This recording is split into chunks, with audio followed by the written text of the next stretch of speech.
Hello students, classroom solution के इस video में आपका स्वागत है। आज हम लोग क्लास 9th के यूनिट नंबर 3 से एक्सरसाइज 3.2 के प्रश्न संख्या 1 और प्रश्न संख्या 2 को हल करेंगे।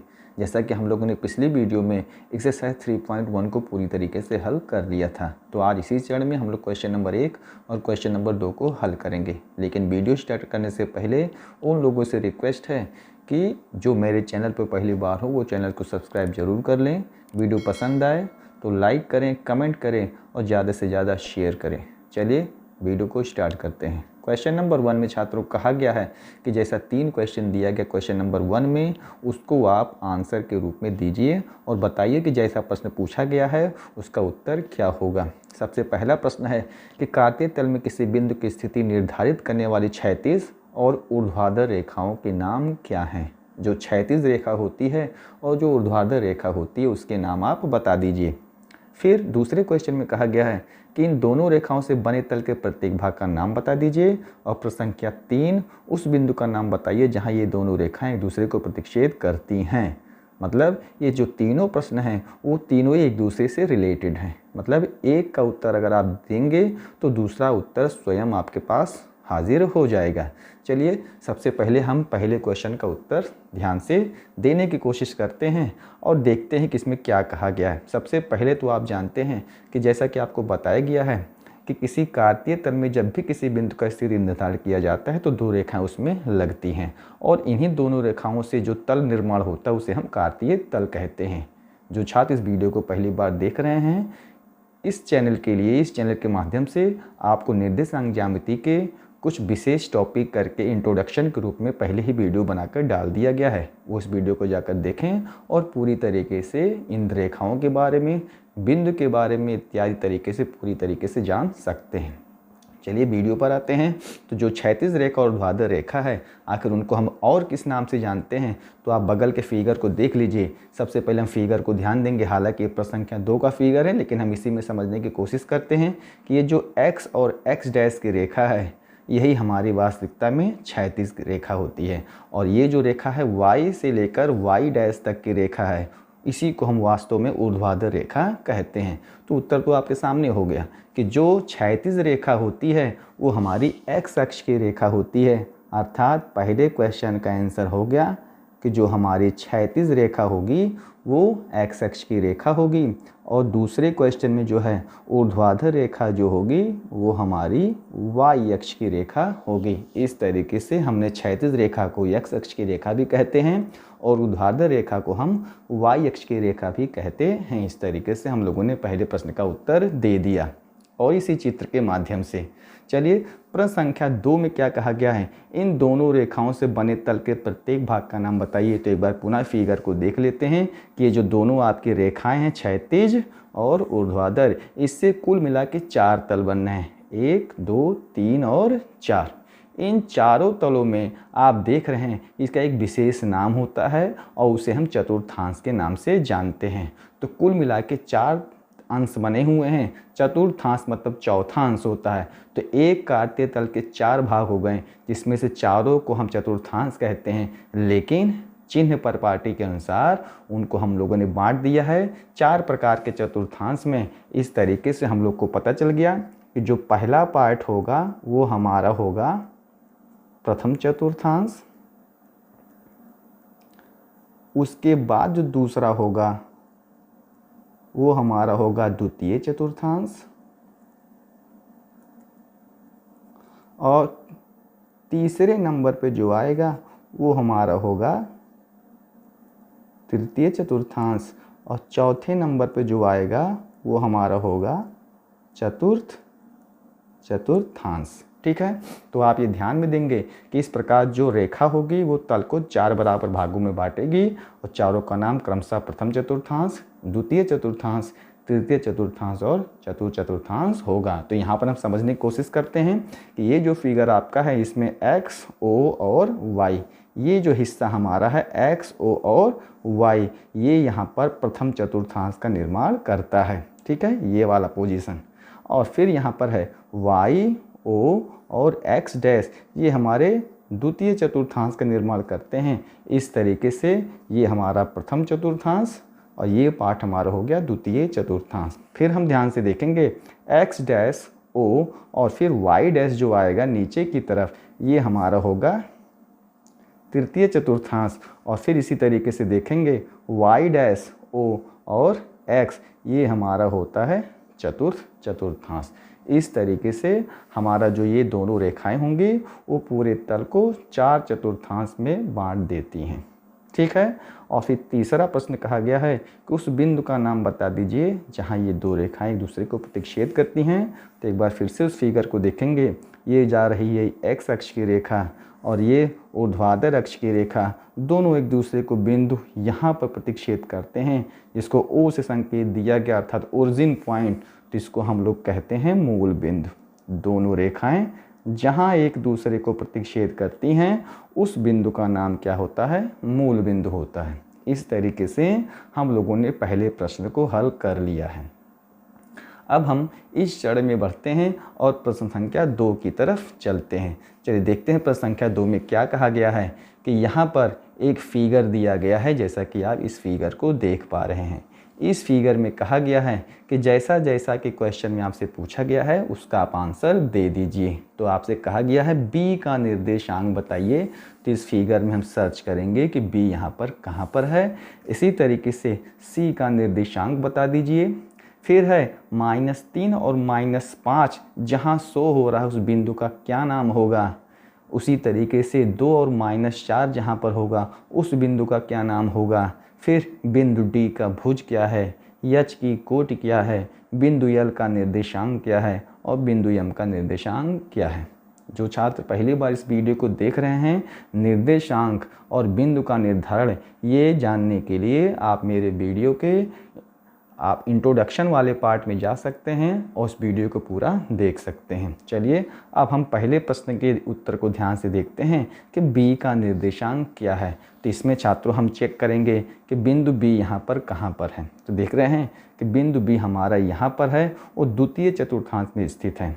तो सबसे पहले हमें भुज और कोटि का मान जानना है। भुज का मान जानने के लिए y अक्ष से उसकी लांबिक दूरी मापते हैं। तो देख रहे हैं y अक्ष से इसकी लांबिक दूरी है वो -5 है। इसका मतलब भुज का मान हो गया -5।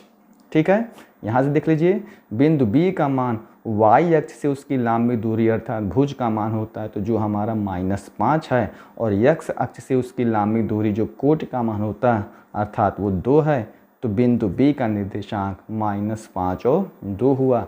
इस तरीके से हम लोगों ने बिंदु B का निर्देशांक देख लिया -5 और 2। तो इसके हमने B का निर्देशांक देख लिया। उसी क्रम में बढ़ते हैं बिंदु C का निर्देशांक। तो सर्च करते हैं यहाँ पर बिंदु C कहाँ पर है। देखिए ये बिंदु C हमारा है। ठीक है।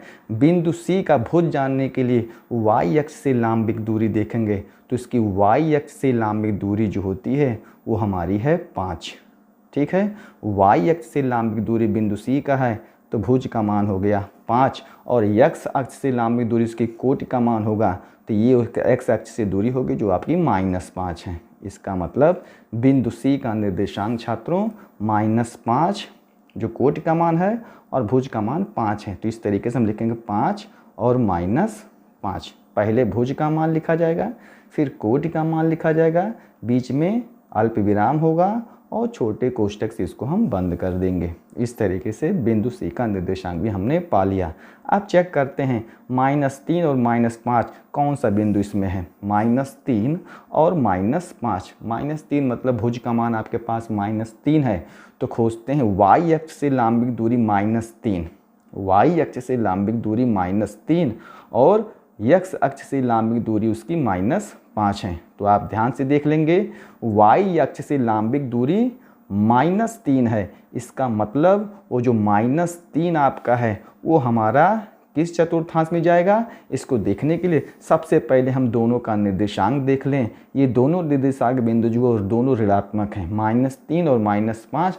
तो आप तुरंत ध्यान देंगे कि ये बिंदु होगा वो आपकी तृतीय चतुर्थांश में स्थित होगा, क्योंकि तृतीय चतुर्थांश में भुज और कोटि दोनों का मान ऋणात्मक होता है। एक बार फिर से आप देख लें, अगर कोई बिंदु प्रथम चतुर्थांश में है तो भुज और कोटि ये दोनों हमारे यहाँ पर धनात्मक होते हैं। अगर द्वितीय चतुर्थांश में है तो भुज का मान माइनस और कोट का मान प्लस हो जाता है। अगर तृतीय चतुर्थांश में है तो भुज और कोट दोनों का मान माइनस होगा। अगर वो बिंदु चतुर्थांश में है तो भुज का मान धनात्मक और कोट का मान ऋणात्मक होगा।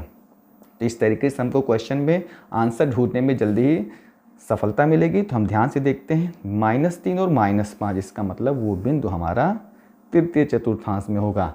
तो -3 मतलब भुज का मान -3, y अक्ष से उसकी लांबिक दूरी -3 और x अक्ष से उसकी लांबिक दूरी 5 होगा।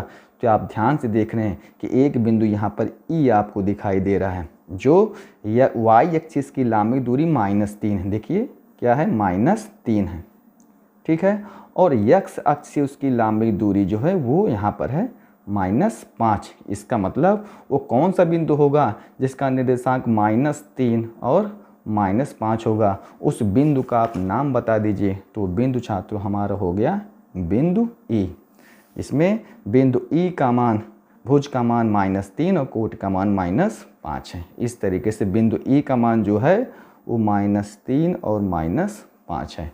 तो हम लोगों ने इस तीसरे प्रश्न को भी देख लिया। अब हल करते हैं, बिंदु कौन सा होगा जिसका निर्देशांक 2 और -4 है। इसका मतलब जब x अक्ष का मान धनात्मक और y अक्ष का मान ऋणात्मक हो तो वो बिंदु जो होगा हमारा चतुर्थांश में होगा। इसका मतलब 2 और -4, भुज का मान 2 अर्थात y अक्ष से इसकी लांबिक दूरी 2 होगी। तो देख लेंगे y अक्ष ये है और इसकी लांबिक दूरी 2 है, 2, और x अक्ष से उसकी लांबिक दूरी -4 होगी। तो x अक्ष से उसकी लांबिक दूरी देखिए -4 है, अर्थात वो बिंदु होगा हमारा G, जिसका निर्देशांक 2 और -4 है। तो इस तरीके से उसका हमने आंसर खोज लिया कि वो बिंदु हमारा G है, जिसका निर्देशांक 2 और -4 है। चलिए अब आगे बढ़ते हैं, बिंदु D का भुज कौन सा है। तो सबसे पहले बिंदु D देखेंगे। बिंदु D हमारे सामने कहाँ पर है, तो ये बिंदु D है। अब इस बिंदु D का पहले हम निर्देशांक खोज रहे हैं। बिंदु D y अक्ष से इसकी लांबिक दूरी 6 है और x अक्ष से इसकी लांबिक दूरी 2 है। तो ये भुज का मान है और कोट का मान हो गया। लेकिन आपसे प्रश्न में पूछा गया है कि बिंदु D का ओनली आप भुज बताइए। तो भुज का मान केवल क्या है, 6 है। इसलिए बिंदु D का भुज कितना हो गया, 6। और उसी तरीके से बिंदु H की कोटि बता देते हैं। तो हम देखते हैं बिंदु H कहाँ पर है। ये बिंदु H हमारा तृतीय चतुर्थांश में, इसकी कोटि जानने के लिए सबसे पहले हम इसका निर्देशांक निकाल लेते हैं। y अक्ष से इसकी लांबिक दूरी, y अक्ष से इसकी लांबिक दूरी देखिए कितना है, -5 है। और x अक्ष से इसकी लांबिक दूरी ये देखिए कितना है, -3 है। तो ये बिंदु H का निर्देशांक -5 और -3, जिसमें से -5 भुज का मान है और -3 कोटि का मान है। और यही हमसे पूछा है बिंदु H की कोटि कितनी होगी। तो बिंदु H की कोटि होगी -3। बिंदु H की कोटि कितनी होगी, -3 होगी। इस तरीके से हम लोगों ने 1, 2, 3, 4, 5 और 6 खंड के उत्तर पा लिए। अब 7वें खंड की तरफ बढ़ते हैं। बिंदु L का निर्देशांक बताना है। छात्रों आप देख रहे हैं कि बिंदु L जो है वो आपकी ऊर्ध्वाधर अक्ष की रेखा अर्थात y अक्ष की रेखा पर है बिंदु L, जिसकी x अक्ष से लांबिक दूरी जो है उस यहाँ पर 0 है। x अक्ष से लांबिक दूरी उसकी कितनी है, 0 है। और तो इसका मतलब यहाँ पर बिंदु L जो है वो सीधे इस अक्ष पर स्थित है। तो इसके लिए भुज का मान हो गया 0 और कोटि का मान देख लेते हैं, यहाँ पर कितना दिया गया है, 5।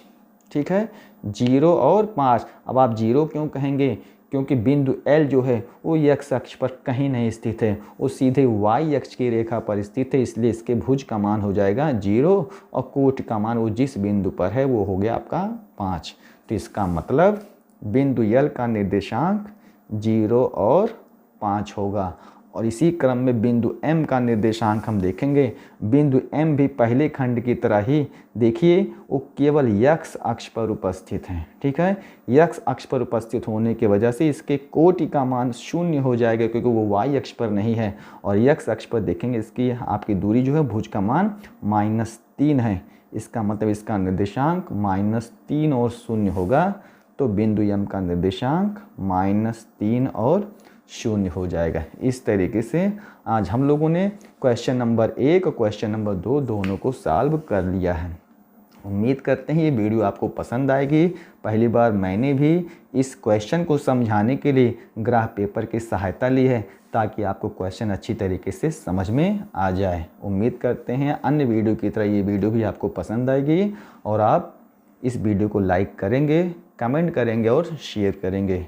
इसी उम्मीद के साथ आने वाले वीडियो में एक बार फिर से मिलते हैं। तब तक आप लोग का बहुत बहुत धन्यवाद।